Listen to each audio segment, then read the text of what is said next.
সূরা বাকারার মধ্যে আল্লাহ পাক রব্বুল আলামিন বনী ইসরাঈলের একটি ঘটনা আল্লাহ তাআলা উল্লেখ করেছেন যে বাকারার ঘটনা, যেই সূরার নামে, যেই বাকারার নামে এই সূরা আল্লাহ তাআলা নাজিল করেছেন, সূরাতুল বাকারা। বাকারাতুন শব্দের অর্থ হলো গাভী। তো আল্লাহ পাক রব্বুল আলামিন এই গাভীর ঘটনাকে কেন্দ্র করেই কোরআনুল কারীমের সবচেয়ে বড় সূরা আল্লাহ তাআলা নাজিল করেছেন সূরাতুল বাকারা। আমরা আজকে বাকারার ঘটনাটাই শুনবো এবং এই ঘটনা থেকে আমাদের জন্য কি শিক্ষণীয় বিষয়, এই বিষয়ে আমরা আলোচনা করব ইনশাআল্লাহ। বনী ইসরাঈলের মধ্যে আমিল নামীয় একজন ধনী ব্যক্তি ছিল, ধনাঢ্যশালী এক ব্যক্তি ছিল, যার নাম ছিল আমিল। এই লোকের মাত্র একটা কন্যা সন্তান ছিল, তার কোনো ছেলে সন্তান ছিল না। আর তার এক ভ্রাতুষ্পুত্র ছিল, ভাতিজাই ছিল একমাত্র তার ওয়ারিস, উত্তরাধিকারী। তো যেহেতু ভাতিজাই তার উত্তরাধিকারী, তার ওয়ারিস, তো ভাতিজা চাচার মৃত্যুর অপেক্ষা আছে, কখন চাচার মৃত্যু হবে আর চাচার সম্পত্তির ওয়ারিস হবে, সম্পত্তি দখল করবে। যদিও এই ঘটনাকে আরো বিভিন্ন রেওয়ায়েত বর্ণিত আছে, কিন্তু প্রসিদ্ধ ঘটনা, কারণ এটাই। ভাতিজা অপেক্ষা করতে করতে আর তার অপেক্ষার প্রহর শেষ হয় না। সম্পদের লোভে এক পর্যায়ে তার মাথায় কুবুদ্ধি চাপলো। সে হিংসা পরায়ণ হয়ে তার মাথায় শয়তান বুদ্ধি দিল যে তোর চাচা না মরলে তো সম্পদ পাবি না, চাচাও মরছে না। এজন্য সে মনে মনে তার চাচাকে হত্যার পরিকল্পনা করলো। বলেন নাউজুবিল্লাহ। কিসের জন্য? সবাই বলেন কিসের জন্য? সম্পদের জন্য। দুনিয়ার লোভে, সম্পদের লোভে পড়ে হত্যার পরিকল্পনা মনে মনে করতে লাগলো। পরিকল্পনা অনুযায়ী সুযোগ পেয়ে একদিন রাতের বেলা চাচাকে সে হত্যা করে ফেলেছে। হত্যা করে সে তার চাচার লাশটা রাতের অন্ধকারে নিজের এলাকা পাড়ি দিয়ে অন্য এলাকার গেটের সামনে নিয়ে রেখে দিয়েছে, যাতে করে প্রমাণিত না হয় যে তার বাড়িতে তাকে হত্যা করা হয়েছে, বা বাড়ির লোকজনের উপরে যেন সন্দেহ না হয়। এমন বনী ইসরাঈলের প্রতারক আমাদের দেশে, সমাজে আছে না নাই বলেন? অহরহ এমন ঘটনা আমাদের দেশেও ঘটছে। হত্যা করে হত্যাকারী লাশ আরেকজনের ঘরের সামনে রেখে দেয়, আরেকজনের বাড়ির সামনে রেখে দেয়। এমনকি এমন ঘটনাও আমাদের দেশে ঘটছে, পিতা মাতা পর্যন্ত, মা বাবা পর্যন্ত নিষ্পাপ সন্তানকে হত্যা করে আত্মীয় স্বজনের ঘরের পাশে রেখে দেয় তাদেরকে ফাঁসানোর জন্য। এমন ঘটনাও ঘটেছে কিনা কথা বলুন? আমাদের দেশে ঘটেছে, একটা না অনেকটা ঘটেছে। অনেকটা নিজের মেয়েকে হত্যা করে ফেলেছে, মা বাবা মিলে জঙ্গলে নিয়ে, খেতে নিয়ে নিজের মেয়েকে হত্যা করেছে, নিজের সন্তানকে হত্যা করেছে, হত্যা করে গাছের সাথে ঝুলিয়ে রেখেছে। কেমন নির্মমতা! কি পরিমাণ নিষ্ঠুর হলে একজন মানুষ নিজের সন্তানকে পর্যন্ত হত্যা করতে পারে এই দুনিয়ার লোভে, সম্পদের লোভে। তো এই লোকটাও চাচাকে হত্যা করে অন্য এলাকার মানুষের ঘরের সামনে, মেন গেটের সামনে রেখে দিল। রেখে দেওয়ার পর এবার নিজেই সকালবেলা চাচাকে খুঁজতে খুঁজতে চাচার লাশ পাইল। এবার নিজেই হত্যার দাবি উঠালো যে এই এলাকার লোকেরাই আমার চাচাকে হত্যা করেছে। হত্যার দাবি উঠিয়ে এক পর্যায়ে সে তার সাঙ্গপাঙ্গ নিয়ে, দলবল নিয়ে ওই এলাকার মানুষদের উপরে আক্রমণ করার জন্য সে রওনা হলো। এলাকার মানুষ যখন বিষয়টা জানতে পারল, তখন তারা সকলে মিলে হযরতে মূসা আলাইহিস সালাতু ওয়াস সালাম, জামানার নবী হযরতে মূসা আলাইহিস সালাতু ওয়াস সালামের কাছে বিষয়টা নিয়ে আসলেন। জানালেন যে হযরতে মূসা, আল্লাহর নবী পয়গম্বর, আমরা তো হত্যা করি নাই, আমাদেরকে ফাঁসানো হয়েছে, আমাদের বিরুদ্ধে মিথ্যা অভিযোগ দেয়া হচ্ছে। আপনি আল্লাহর কাছে আবেদন করুন, আল্লাহ যেন এই ঘটনার আসল বিষয়, আসল রহস্য প্রকাশ করে, আসল ঘাতক, আসল হত্যাকারীকে আল্লাহ যেন আমাদের সামনে প্রকাশ করে দেন। মুসা আলাইহিস সালাতু ওয়াস সালাম আল্লাহর কাছে দোয়া করেছেন। আল্লাহ পাক কোরআনুল কারীমের মধ্যে ইরশাদ করেন, وَإِذْ قَالَ مُوسَى لِقَوْمِهِ إِنَّ اللَّهَ يَأْمُرُكُمْ أَن تَذْبَحُوا بَقَرَةً قَالُوا أَتَتَّخِذُنَا هُزُوًا قَالَ أَعُوذُ بِاللَّهِ أَنْ أَكُونَ مِنَ الْجَاهِلِينَ।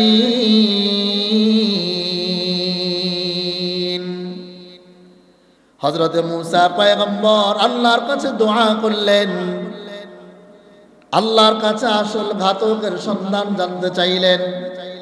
আল্লাহ পাক রব্বুল আলামিন তখন নির্দেশ দিলেন। আল্লাহ পাক বলছেন, ওয়াইদ ক্বালা মূসা লিকওমিহি, স্মরণ করো যখন মূসা পয়গম্বর তার কওমের লোকদেরকে বললেন, ইন্নাল্লাহা ইয়া'মুরুকুম আন তাযবাহু বাকারা, আল্লাহ পাক রব্বুল আলামিন তোমাদেরকে নির্দেশ দিচ্ছেন তোমরা একটা গাভী জবাই করবে, একটা গাভী জবাই করো।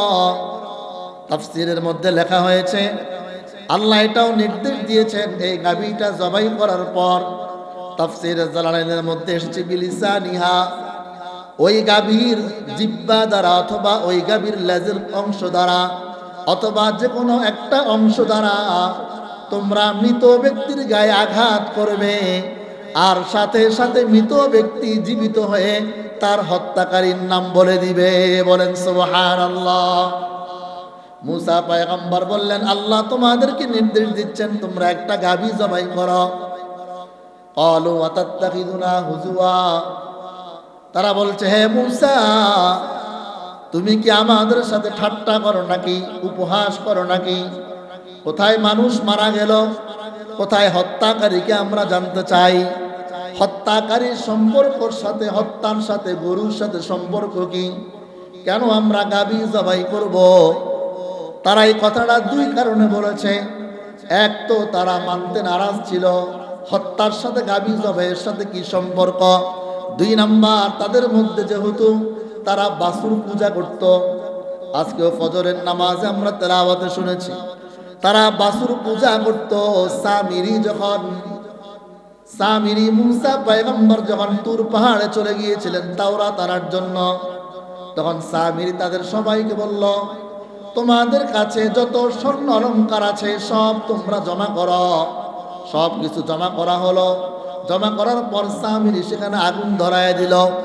আগুন ধরানোর পর বাছুরের একটা আকৃতি তৈরি করলো।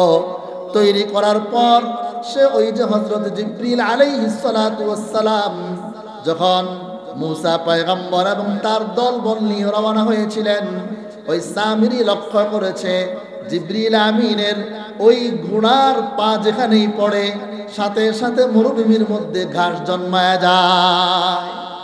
সামিরি চিন্তা করলো এই ঘোড়ার পদচিহ্নের মধ্যে, স্পর্শের মধ্যে জন্ম দেওয়ার মতো একটা সম্পর্ক আছে, একটা পাওয়ার আছে। সামিরি ওখান থেকে কিছু মাটি সংগ্রহ করেছিল। এবার যখন স্বর্ণ অলংকার দ্বারা এবার একটা বাছুরের আকৃতি তৈরি করার পর সামিরি ওই বাছুরের মুখের ভিতরে ওই মাটির অংশটা দেওয়ার সাথে সাথেই বাছুরটা আওয়াজ করতে আরম্ভ করলো, হাম্বা হাম্বা করতে আরম্ভ করলো। এবার সামিরি বলতে লাগলো, দেখো এটাই হলো তোমাদের খোদা ফানাসিয়া মূসা। মূসা ভুলে তুর পাহাড়ে চলে গেছে, এটাই তোমাদের খোদা। সবাই সামিরির কথা মেনে বাছুর পূজা করতে আরম্ভ করে দিয়েছে। বলেন নাউজুবিল্লাহ। লম্বা ঘটনা। ওই যে তাদের মধ্যে বাছুর পূজার, বাছুর প্রীতি, বাছুরকে তারা খোদা মেনেছিল, যার কারণে তাদের মধ্যে বাছুরের প্রতি একটা মহাব্বত, গরুর প্রতি একটা মহাব্বত। এখন গরু জবাই করবে এটা তাদের খোদা তুল্য। যেমন আমাদের দেশের হিন্দুরা গরুর গোশত খাইতে চায় না, কথা বলুন ঠিক কিনা? গরু নাকি ওদের মা। তো যাই হোক, এজন্য এরাও রাজি হচ্ছিল না যে বাছুর তো আমাদের খোদা, যেটার পূজা আমরা করছি, এটাকে আমরা কিভাবে জবাই করি। মূসা আলাইহিস সালাতু ওয়াস সালাম বললেন, ক্বাল আউযু বিল্লাহ আন নাকুনা মিনাল জাহিলিন, আমি একজন আল্লাহর পয়গম্বর, আল্লাহর বিধান নিয়ে উপহাস করব, বা তোমাদেরকে আমি উপহাসের মতো কোনো বিধান বলবো, কোনো নির্দেশ দিব, এটা আমি মূসার পক্ষে সম্ভব না। আন নাকুনা মিনাল জাহিলিন, আমি মূর্খদের অন্তর্ভুক্ত হতে পারি না। আমি তোমাদেরকে যা বলছি এটা আল্লাহর নির্দেশেই বলছি। প্রিয় দোস্ত আহবাব, এই আয়াত দ্বারা, এই আয়াতে কারিমা দ্বারা বোঝা যায় আল্লাহর কোনো বিধান নিয়ে, আল্লাহর কোনো বিধানাবলী নিয়ে ঠাট্টা বিদ্রুপ করা, মস্করা করা, আল্লাহর কোনো বিধানকে নিয়ে কটূক্তি করা, মস্করা করা, এটা হলো মূর্খদের কাজ। এটা কোনো বিজ্ঞ, প্রজ্ঞাবান, জ্ঞানী ব্যক্তির কাজ নয়। কথা বলুন ঠিক কিনা? তো মূসা পয়গম্বর যখন এক পর্যায়ে বুঝাইলেন যেটা আল্লাহর নির্দেশ, এটা কোনো আমার নির্দেশ নয়, এবার তারা বিশ্বাস করলো যে হ্যাঁ, এটা আল্লাহর ওই নির্দেশ, এটা মানতেই হবে। এবার তারা যে কোনো গাবি জবাই করলেই তাদের হয়ে যেত, কিন্তু তারা হঠকারিতার আশ্রয় নিয়ে মূসা পয়গম্বরকে নানান প্রশ্ন জুড়ে দিল, একটার পর একটা প্রশ্ন করতেই লাগলো। ক্বালু উদউ লানা রাব্বাকা ইউবাইয়িন লানা মা হিয়া, তারা প্রশ্ন করলো, হে মূসা পয়গম্বর, আপনি আপনার নবীকে বলে দিন, আপনার আল্লাহর কাছে আপনি আহ্বান করুন, ইউবাইয়িন লানা মা হিয়া, তিনি যেন আমাদেরকে বলে দিন, আমাদেরকে যেন বলে দেন, মা হিয়া আম হিয়া মুসিন্নাতুন আম সগীরা, যে গাভীটা কেমন হবে, গাভীটা কি একবারই বয়স্ক হবে না একবারই কম বয়স্ক হবে, গাভীটার বয়স কেমন হবে? আল্লাহ পাক বললেন, ক্বালা ইন্নাহু ইয়াকুলু ইন্নাহা বাকরাতুন লা ফারিদুন ওয়ালা বিক, আল্লাহ বললেন বলে দাও এটা এমন একটা গাভী হবে যেটা একদম বয়স্ক না, ওয়ালা বিক আবার একদম ছোট না, আওয়ারুম বাইনা যালিকা, এই দুইটার মাঝামাঝি, একবারই বয়স্ক না একবারই ছোট না। ফাফআলু মা তুমারুন, অতএব তোমাদেরকে যে নির্দেশ দেওয়া হয়েছে তোমরা সেটা পালন করো। তাদের এখনো প্রশ্ন শেষ হয় নাই, বনি ইসরাইল তো। এবার আবার বলল, ক্বালু উদউ লানা রাব্বাকা ইউবাইয়িন লানা মা লাউনুহা, ও মূসা পয়গম্বর আপনি আল্লাহর কাছে বলুন, মা লাউনুহা, এই গাভীর রংটা কেমন হবে, তিনি যেন আমাদেরকে রং সম্পর্ক বলে দিন, এটা কোন রঙের হবে, সাদা হবে না কালো হবে না লাল হবে না হলুদ হবে। আল্লাহ পাক বললেন, ক্বালা ইন্নাহু ইয়াকুলু ইন্নাহা বাকরাতুন সাফরা, মূসা পয়গম্বর বললেন আল্লাহ বলে দিয়েছেন এটা হবে ইন্নাহু বাকরাতুন সাফরা, এমন একটা গাভী হবে যার রংটা হবে হলুদ বর্ণের, ফাকিউল লাউনুহা, সাধারণ কোনো হলুদ নয় বরং উজ্জ্বল রঙের হলুদ, ফাকিউল লাউনুহা, যার রংটা ও হলুদ রংটা হবে উজ্জ্বল রঙের, তাসুরুন নাজিরিন, যা দেখলে দর্শক দেখা মাত্রই আনন্দিত হয়, দেখা মাত্রই মুগ্ধ হয়, দেখা মাত্রই চোখ লেগে থাকে, চোখ আর পড়তে চায় না, এমন রঙের একটা হলুদ গাভীর বর্ণনা আল্লাহ পাক দিলেন। বনি ইসরাইল তো প্রশ্ন এখনো শেষ হয় নাই, আবার প্রশ্ন করল, ক্বালু উদউ লানা রাব্বাকা ইউবাইয়িন লানা মা হিয়া, ও পয়গম্বর মূসা আপনি আল্লাহর কাছে আবার দোয়া করুন, এই গাভীটা কেমন হবে, জালুলাতুন, এই গাভীটা কি এমন যেটাকে দিয়ে কোনো কাজ করানো হয়েছে, সাইমাতুন, এটা কি মাঠে বিচরণকারী যে কোনো কাজ করা হয় নাই স্বাধীনভাবে ঘুরে বেড়ায়, নাকি এমন প্রাণী যেটা দিয়ে কাজ করা হয়, ক্ষেত খামারে কাজ করা হয়, কোন ধরনের গাভী? আল্লাহ, ইন্নাল বাকরা তাশাবাহা আলাইনা, এই গাভী তো আমাদের কাছে সাদৃশ্যপূর্ণ হয়ে গেল, সন্দেহের মধ্যে পড়ে গেলাম, ওয়া ইন্না ইনশাআল্লাহু লামুহতাদুন, আল্লাহ চাহে হয়তো বা আপনার বর্ণনার পর ওই ধরনের গাভী আমরা পেয়ে যাব।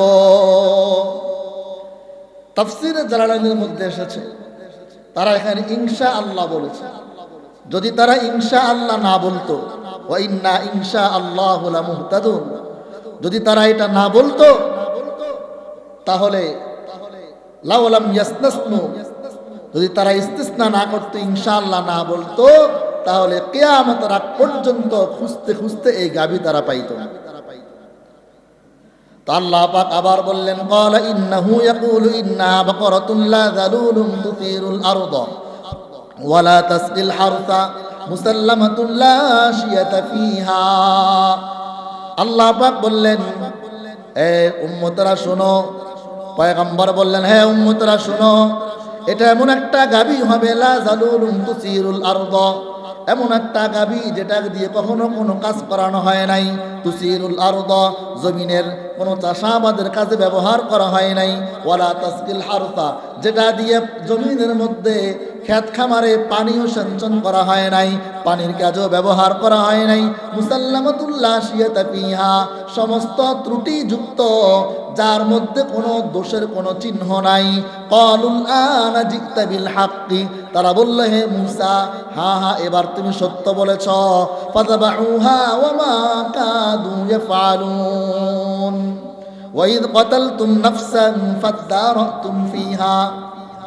মূসা পয়গম্বর সমস্ত বর্ণনা দিয়ে দিলেন গাভীটা কেমন হবে, যেটা একদম বয়স্কও না আবার একবারে কম বয়স্কও না, যেটার রং কেমন হবে, হলুদ বর্ণের হবে, উজ্জ্বল হলুদ বর্ণের, যেন দর্শক দেখলেই মুগ্ধ হয়, দেখলেই বিমোহিত হয়ে যায়। এটা কেমন হবে, যেটাকে কোনো কাজে ব্যবহার করা হয় নাই, কোনো ক্ষেত খামারের কাজেও ব্যবহার করা হয় নাই, এমন ত্রুটিযুক্ত একটা প্রাণী গাভী তোমরা জবাই করো। জবাই করে এই অন্তার কোনো একটা অংশ মৃত ব্যক্তির গায়ে লাগাই দিবা, মৃত ব্যক্তির দাঁড়াইয়া সাথে সাথে তার হত্যাকারীর নাম বলে দিবে। সব বর্ণনা দেওয়ার পর এবার তারা গাভী খুঁজতে আরম্ভ করেছে। এখানে আরেকটা বিষয় লক্ষণীয়, ঘটনার মূল অংশ, শুরুর অংশ আল্লাহ পরের আয়াতে বলছেন ওয়া ইয ক্বাতালতুম নাফসান ফাদারাতুম ফিহা, যখন তোমরা একটা মানুষকে হত্যা করেছিলে, ফাদারাতুম ফিহা, এবং পরস্পরে তোমরা ঝগড়া বিবাদে লিপ্ত হয়েছিলে, একে অপরকে দোষারোপ করছিলে। আল্লাহু মুখরিজুম মা কুনতুম তাকতুমুন, যা তোমরা গোপন রেখেছো এটা আল্লাহ অচিরেই প্রকাশ করবেন, বের করবেন, উদ্ঘাটন করবেন। তাহলে আল্লাহ ঘটনার শেষ অংশ আগে শুরু করলেন, প্রথম অংশ পরে বললেন। কারণ কি? কারণ হলো এক নাম্বার বোঝানো উদ্দেশ্য, এই কোরআন কিসসা কাহিনীর কিতাব না, এটা ঘটনা বর্ণনার কিতাব না, যে ঘটনা সব ধারাবাহিকভাবে এখানেই বর্ণিত হবে। এজন্য সূরা ইউসুফ, হযরত ইউসুফ আলাইহিস সালাতু ওয়াস সালামের ঘটনা ছাড়া আর কোনো ঘটনাই আল্লাহ পাক ধারাবাহিকভাবে কোরআনে বর্ণনা করেন নাই। দুই নাম্বার, আল্লাহ পাকের এখানে মূলত ইহুদি খ্রিস্টান, ইহুদিদের হঠকারিতা, তাদের যে নবীর আদেশ অমান্য, এটাই মূলত আল্লাহর বোঝানো উদ্দেশ্য। তারা যে নবীদেরকে বিভিন্নভাবে প্রশ্ন করে জর্জরিত করেছিল, এই কথাটাই আল্লাহর বোঝানোর উদ্দেশ্য। এজন্যই আল্লাহ আগে ঘটনার শেষাংশ, প্রশ্নগুলো আগে আল্লাহ উল্লেখ করেছে। এখন আসুন, তারা এই গাভীটা খুঁজতে আরম্ভ করলো। কোথায় পাইল এই গাভী? কোথায় তারা এই গাভীর সন্ধান পেয়েছে? বনে ইসরাইলের মধ্যে একজন আল্লাহর নেককার প্রিয় বান্দা ছিলেন। বাবা নেককার, সন্তান হয়ে তার একটা ছেলে সন্তান ছিল, তখন অল্প বয়সী, সন্তানটাও ছিল নেককার। এজন্য দুইটা ঘটনা পাওয়া যায় তাদের সম্পর্কে। একদিন তার বাবা ঘুমাচ্ছিলেন, ঘুমন্ত অবস্থায় এক লোক দামি এক স্বর্ণের টুকরা নিয়ে আসলো বিক্রির জন্য। তখন বাবা ঘুমে, সন্তান জাগ্রত। সন্তান ওই স্বর্ণের টুকরাটা তার পছন্দ হইল। পছন্দ হওয়ার পর দামাদামি হলো, এটার দাম হলো ৮০,০০০ স্বর্ণ মুদ্রা। তখন সন্তান বলল যে আমার বাবা ঘুমাচ্ছে, বাবা ঘুমের থেকে উঠলেই আপনার মূল্যটা আমি পরিশোধ করে দিব। সে বলছে না, আমার টাকা এখনই লাগবে, তুমি তোমার বাবাকে এখনই জাগ্রত করো। বলছে না, আমার বাবা ঘুমাইতেছে, আমি বাবাকে জাগ্রত করতে পারবো না। লোকটা তাকে বলল, তুমি যদি এখনই আমাকে টাকা পরিশোধ করো, তোমার বাবাকে জাগাও, তাহলে আমি ১০,০০০ স্বর্ণ মুদ্রা কম নিব, ৭০,০০০ তোমাকে এটা দিয়ে দিব। কিন্তু সন্তান বলছে না, আমি আমার বাবার ঘুমের ব্যাঘাত ঘটাতে পারবো না, বরং আমি তোমাকে আরো ১০,০০০ স্বর্ণ মুদ্রা বেশি দিব, কিন্তু আমি আমার বাবাকে জাগ্রত করতে পারবো না। বলেন না সুবহানাল্লাহ। এক পর্যায়ে লোকটা আবারও বলল, 70,000 নয়, বরং মাত্র 30,000 দিনারে আমি তোমাকে এটা দিয়ে দিব, তুমি তোমার বাবাকে এখনো জাগায়া স্বর্ণ মুদ্রা আমাকে দিয়ে দাও। ছেলেটা বলছে, না, আমি তোমাকে প্রয়োজনে 1 লক্ষ স্বর্ণ মুদ্রা দিব, এরপরও আমি আমার বাবার ঘুমের ব্যাঘাত ঘটাতে পারি না। বলেন সুবহানাল্লাহ। এমনই নেককার সন্তান ছিল। তো এই বাবা যখন দুনিয়া থেকে বিদায় করবেন, তার একটা গাভী ছিল, গাভীর বাছুর ছিল। তিনি এই গাভীর বাছুরটাকে জঙ্গলে ছেড়ে দিলেন। আল্লাহর কাছে বললেন, আল্লাহ, আমি আমার এই গাভীর বাছুরটা আমার সন্তানের জন্য আমানত স্বরূপ তোমার কাছে রেখে দিলাম। আমার সন্তান যখন যুবক হবে, যৌবনে পদার্পণ করবে, আমার এই গাভীটা তুমি আমার সন্তানের কাছে ফেরত দিয়ে দিও। বলেন সুবহানাল্লাহ। প্রিয় ভাইরা আমার, বাবা এক বাছুরটা জঙ্গলে ছেড়ে দেওয়ার পর বাড়িতে এসে নিজের স্ত্রীর কাছে ঘটনা বর্ণনা করে গেলেন, ওসিয়ত করে গেলেন, আমার মৃত্যুর পর আমার এই বাছুরটা তুমি আমার সন্তান যখন যৌবনে পদার্পণ করবে, আমার সন্তানকে বুঝায় দিবা। দোস্তা বাবা দুনিয়া থেকে চলে গেলেন। এই সন্তান, এই নেককার সন্তান ধীরে ধীরে বড় হতে লাগলো। যৌবনে যখন পদার্পণ করলো, এই যুবক, আল্লাহু আকবার, সে কাঠ কেটে বাগানে গিয়ে, জঙ্গলে গিয়ে গাছ থেকে কাঠ কেটে জীবিকা উপার্জন করত। আর এই উপার্জিত জীবিকাকে সে 3 ভাগ করত। 1 ভাগ নিজের প্রয়োজনে ব্যবহার করত, আরেক ভাগ তার মার খেদমতের জন্য ব্যবহার করত, আরেক ভাগ আল্লাহর রাস্তায় দান করে দিত। বলেন সুবহানাল্লাহ। রাতকেও সে 3 ভাগ করত। রাতের বেলা 1 ভাগে ঘুমাইতো, আরেক ভাগে মায়ের খেদমত করত, আরেক ভাগ ইবাদতের মাধ্যমে কাটায় দিত। সন্তান এত বড় নেককার, বাবাও নেককার, সন্তানও নেককার। এখান থেকে বুঝতে হবে, বাবা ভালো হলে সন্তানও ভালো হয়। কথা বলুন ঠিক কিনা? বাবা নেককার হলে সন্তানও নেককার হয়। অদুস্তাহবাব, মা এবার সন্তানকে বললেন, বাবা, তোমার বাবা তোমার জন্য একটা গরুর বাছুর তোমার জন্য রেখে গিয়েছে অমুক জঙ্গলের মধ্যে। ওই জঙ্গলে গিয়া তুমি বাছুরটাকে ডাক দিবা। ডাক দিবাই কথা বলে, হে ইব্রাহিম, ইসমাইল, ইয়াকুব এবং ইসহাকের খোদা, আমার বাছুর আমার কাছে ফেরত পাঠায় দাও। আর বাছুরটা তোমার রং হবে হলুদ বর্ণের হবে, উজ্জ্বল হলুদ বর্ণের হবে, নাদুস নুদুস হবে। যুবক মায়ের কথা মতো জঙ্গলে চলে গেলেন। জঙ্গলে গিয়া আওয়াজ দিলেন, মা যেভাবে বলেছেন, হে ইব্রাহিম, ইসহাক, ইয়াকুব এবং ইসমাইলের খোদা, আমাকে বাছুর দান করুন। আল্লাহু আকবার। ডাক দেওয়ার সাথে সাথে একটা বাছুর তার সামনে হাজির হয়ে গেল। যুবক বাছুরটার মাথা ধরে, ঘাট ধরে বাড়ির দিকে রওনা হয়ে গেল। আল্লাহ তাআলা বাছুরের জবান খুলে দিলেন। আল্লাহ চাইলে পশু কথা বলতে পারে কিনা কথা বলুন। গত জুমার আগের জুমা অনেকগুলো উদাহরণ দিয়ে বুঝাইছিলাম, পাথর কথা বলতে পারে। আল্লাহ বাছুরের জবান খুলে দিলেন। বাছুরটা বলতেছে, হ্যাঁ যুবক, তুমি চাইলে আমার উপর আরোহণ করতে পারো, আমার উপর আরোহণ করতে পারো, তোমার সফর আরামদায়ক হবে। বাছুর বলতেছে, না, আমার মার নির্দেশ, তোমার উপর আরোহণ করা যাবে না, তোমাকে ধরে নিয়ে যাইতে বলেছে। এবার বাছুর বলতেছে, রে যুবক, তুমি তোমার মা বাবার আনুগত্যশীল সন্তান হওয়ার কারণে আল্লাহ তোমাকে এমন মর্যাদা দান করেছেন, তুমি যদি এই পাহাড়টাকেও নির্দেশ দাও, এই পাহাড়টাও তোমার সাথে চলতে আরম্ভ করবে। অদুস্তাহবাব। এবার যুবক বাছুর নিয়ে বাড়িতে চলে গেল। যাওয়ার পর মা বলতেছেন, বাবা, তুমি তো বড় হয়েছ, কিন্তু তোমার তো অনেক কষ্ট হয়। সারা দিন তুমি পাহাড়ে কাজ করো, কাঠ সংগ্রহ করো, রাতের বেলাও আবার ইবাদত করো, তোমার অনেক কষ্ট হয়। যাও, এই বাছুরটা বাজারে তুমি বিক্রি করে দাও। 3 দিরহামে 3 দিনারে তুমি বিক্রি করবা, তবে বিক্রি করার আগে আমাকে জিজ্ঞেস করে নিবা। সন্তান বাছুরটা নিয়ে বাজারে চলে গেল। বাজারে যাওয়ার পর এবার আল্লাহ পাক রব্বুল আলামিন পরীক্ষা করার জন্য মানুষের আকৃতিতে একজন ফেরেশতা পাঠাইলেন। ফেরেশতা আয়েশা বলতেছে, বাছুরটা বিক্রি করবা? বলে যে হ্যাঁ, বিক্রি করব 3 দিনার। ফেরেশতা বলতেছে, আমি তোমাকে 6 দিনার দিব, তুমি আমার কাছে এটা বিক্রি করে দাও। যুবক বলতেছে না, আমার মা বলেছেন 3 দিনার বিক্রি করার জন্য, আবার তাও বলেছেন 3 দিনার বিক্রি করলেও আগে আমার মাকে জিজ্ঞেস করতে হবে। তুমি 6 দিনার বললো আমি দিতে পারবো না, আমার মাকে জিজ্ঞেস করতে হবে। যুবক বাড়িতে গেলেন, গিয়া মাকে জিজ্ঞেস করলেন যে মা, এটার দাম তো 6 দিনার বলা হয়। মা বললেন যাও তুমি 6 দিনার বিক্রি করো, তবে আমাকে আবারও জিজ্ঞেস করে নিবা। এবার ওই ফেরেশতা আবারও বলছে তাহলে তুমি আমার কাছে 12 দিনার বিক্রি করো। যুবক বলতেছে না, আমার মা বলেছেন 6 দিনার বিক্রি করার জন্য, আমার মাকে জিজ্ঞেস করা ছাড়া আমি বিক্রি করতে পারবো না।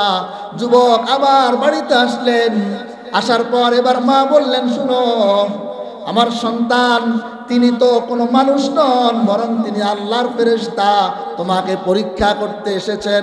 তবে শুনো, তুমি ওনাকে জিজ্ঞেস করবা আমি কি এই বাছুরটা বিক্রি করবো কিনা, নাকি আমি এটা রেখে দিব। যুবক চলে গেলেন, যাওয়ার পর এবার ফেরেশতাকে বলতেছেন যে আমার মা বলেছেন আপনি একজন আল্লাহর ফেরেশতা, আপনাকে জিজ্ঞেস করতে বলেছেন যে আমি এই বাছুরটাকে বিক্রি করব না এটা আমি রেখে দিব। আল্লাহু আকবার। ফেরেশতা বললেন না না, এটা তুমি বিক্রি করো না। ওই যে বনি ইসরাইল, তারা এমন একটা গাভীর সন্ধানে তারা বের হয়েছে, তারা তোমার কাছে এটা ক্রয় করার জন্য আসবে, আর তখন তুমি এই গাভীটা জবাই করার পর এই গাভীর চামড়া ভর্তি স্বর্ণের বিনিময়ে গাভীটা বিক্রি করবা। আরো জোরে বলেন না সুবহানাল্লাহ। এক পর্যায়ে তারা সন্ধান করতে করতে এই যুবকের কাছে আয়েশা গাভী পাইল। রং বর্ণনা সব ঠিক আছে না নাই? এই গাভী কোথায় ছিল? জঙ্গলে। কোনো কাজ করানো হয়েছে? রং কি? হলুদ বর্ণের। এক পর্যায়ে তারা আয়েশা যুবকের কাছে গাভী পাইল, আর যুবক তখন বলল এটার দাম হলো, এটাকে জবাই করে চামড়া ভর্তি স্বর্ণ দিয়ে আমার থেকে নিয়ে যাইবা। তারা তাই রাজি হয়ে গেল। রাজি হয়ে গেল, গাভীটা নিয়ে গেল। আলোচনার তো আমার সময় নাই, শেষ হয়ে গেল। তারা গাভীটা জবাই করলো। ফাযাবাহুহা ওয়া মা কাদু ইয়াফআলুন। জবাই করতে পড়েছে, কিন্তু জবাই করতে তাদের মন চাচ্ছিল না। লিগলা ইসামানিহা, চড়া মূল্যের কারণে, অধিক দামের কারণে। হাদিসে পাক এসেছে লাউ যাবাহু আইয়া শাতিন, যদি তারা যে কোনো একটা গাভী জবাই করত, জিজ্ঞাসাবাদ না করত, এটা তাদের জন্য যথেষ্ট ছিল। ওয়ালাকিন শাদ্দাদু ফাশাদ্দাদাল্লাহু আলাইহিম, তারা কঠোরতা করেছে, এজন্য আল্লাহ তাদের উপর বিষয়টা কঠোর করে দিয়েছে। এজন্য এখান থেকে শিক্ষা হলো যে কোনো বিষয়ে সুয়াল বেশি না করা, বেশি প্রশ্ন না করা। যাই হোক, তারা গাভীটা জবাই করলো। জবাই করার পর রওয়ায়াতের মধ্যে এসেছে একদিন 2 দিন নয়, 40 বছর পর্যন্ত তারা এই গাভীর সন্ধানে ছিল। 40 বছর পর গাভী পেয়েছে, জবাই করেছে। জবাইয়ের পর মুসা পয়গম্বর তার জিহ্বা অথবা লেজের একটা অংশ অথবা যে কোনো অংশ দিয়ে ওই মৃত ব্যক্তির গায়ে আঘাত করলেন, মৃত ব্যক্তি জীবিত হয়ে দাঁড়ায় গেছে। বলেন না সুবহানাল্লাহ। আরো জোরে বলেন না সুবহানাল্লাহ। দাঁড়ায় বলতেছে আমাকে হত্যা করেছে আমার ভাতিজা, অন্য কেউ আমাকে হত্যা করে নাই। হত্যাকারীর সন্ধান পাওয়া গেল। এখান থেকে আরেকটা শিক্ষা হলো, আল্লাহ তাআলা দেখায় দিলেন যে আল্লাহ তাআলা 40 বছর পর একজন মানুষকে জীবিত করতে পারেন। তিনি ইচ্ছা করলে সমস্ত মানুষকে মৃত্যুর পর জীবিত করতে পারবেন। কথা বলুন ঠিক কিনা? আসহাবে কাহফকে আল্লাহ তাআলা 309 বছর পর জীবিত করছেন কিনা? কথা বলুন। তারা আল্লাহ বুঝাইলেন আমি আল্লাহ সবাইকে জীবিত করতে পারি। ও দোস্ত আহবাব, এখান থেকে আমাদের জন্য আরেকটাও শিক্ষণীয় বিষয় যে মা বাবার খেদমত যারা করবে, মা বাবার আনুগত্য যারা করবে, মা বাবার খেদমত যারা করবে, আল্লাহ এদেরকে আখিরাতে যেমন জান্নাত তো দিবেনই, দুনিয়াতেও আল্লাহ তাআলা এদের রিজিকে বরকত দিবেন। তার জ্বলন্ত প্রমাণ এই যুবকের বাছুর। কথা বলুন ঠিক কিনা? সামান্য 3 দিনারের বাছুর আল্লাহ তাআলা তার মূল্য কোথায় উঠাইলেন? চামড়া ভর্তি স্বর্ণ আল্লাহ যুবককে দিলেন একমাত্র বাবার খেদমত করার কারণে, একমাত্র মায়ের খেদমত করার কারণে। ও যুবক, কলেজের টুকরা যুবক ভাইয়ারা, সময় আমার নাই, অথবা হাদিস দ্বারাও বুঝাইতাম। এই ঘটনা থেকে শিক্ষা নিতে হবে, সবাই ছেড়ে গেলেও, সবাইকে ছাড়া গেলেও মা বাবাকে ছাড়া যাবে না। মা বাবার খেদমত করতে হবে, মা বাবাকে সম্মান করতে হবে। কারণ রাসূল বলেছেন রিদর রব্বি ফি রিদল ওয়ালিদ, তোমার যার প্রতি তার মা বাবা সন্তুষ্ট তার প্রতি আল্লাহ সন্তুষ্ট, যার প্রতি তার মা বাবা সন্তুষ্ট তার প্রতি আল্লাহ অসন্তুষ্ট। বলেন নাউজুবিল্লাহ। এজন্য দোস্ত আহবাব, এই যুবকের ঘটনা থেকে আমরা শিক্ষা নিব, মা বাবার খেদমত করবো তো ইনশাআল্লাহ। খেদমত করলে আল্লাহ এই যুবকের মতো দুনিয়াতেই আল্লাহ আমার চাকরি বাকরি রিজিকে সর্বক্ষেত্রে আল্লাহ তাআলা বরকত দিবেন ইনশাআল্লাহ। আল্লাহ পাক আমাদেরকে এই ঘটনা থেকে শিক্ষা নিয়ে মা বাবার খেদমত করার তৌফিক দান করুন, আমিন। এবং সকল ধরনের ছল ছাতুরি প্রতারণা থেকে আল্লাহ আমাদেরকে বেঁচে থাকার তৌফিক দান করুন, আমিন। যারা সুন্নত পড়েন আমরা সুন্নত পড়ি।